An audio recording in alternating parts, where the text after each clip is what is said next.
Hey everybody, Jason here, Grown Bearded. We're on day 9 of our adventure.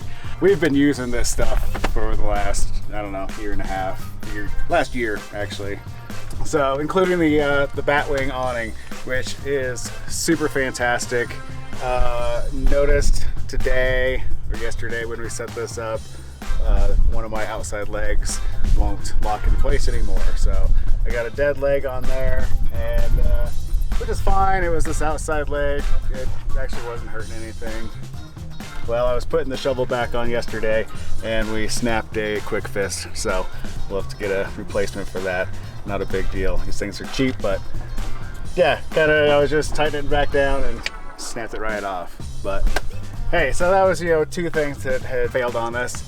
Well, then today we just sat down, had a little snack, and a gust of wind came through and busted off 2 of our awning poles. With the Batwing from Rhino rack here, this is actually designed to be a weak point, and for a specific reason. So to protect everything else involved on this 270-degree awning, this is made to fail first.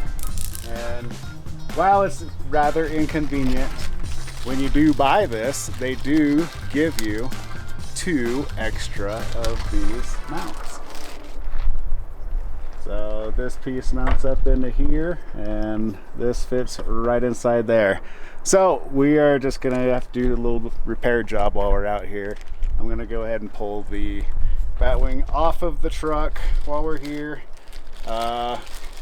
Do a minor little repair and get it back into swing of things. All right, so 10 minutes, maybe 15 minutes. Took it off, made a repair, got it put back up.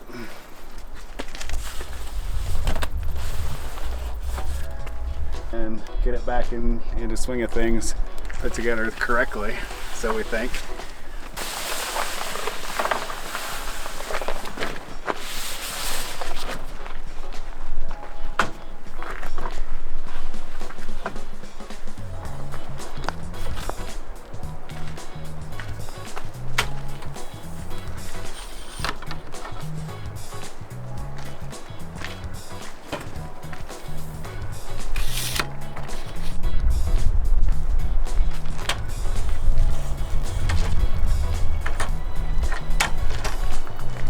Success.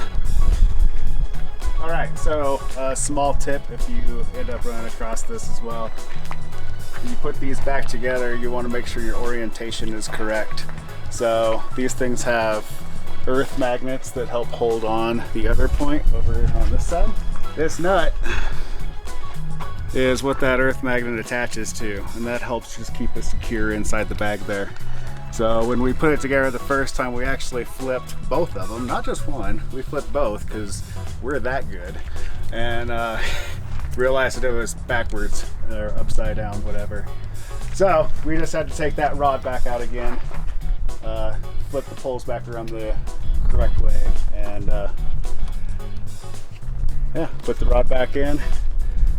This little sleeve, there's actually 2 sleeves. So one for these 2 poles and one from the top for the other 2 poles. So since these are the only 2 poles that broke, we just had to pull this bottom sleeve out and throw these new connectors in there and put it back in. So little tip for anybody who's run across a broken Rhino rack and never thought you would end up using these things. I never thought I did, but I left them underneath the passenger seat just in case, and sure enough, today's the day. And it's nice because we don't have any shade here, so it's really good to have this thing deployed. So before the winds kick up again, we're gonna throw some ropes out, find some rocks to steady them up to, and continue on our leisurely view of this beautiful canyon here. So roll on.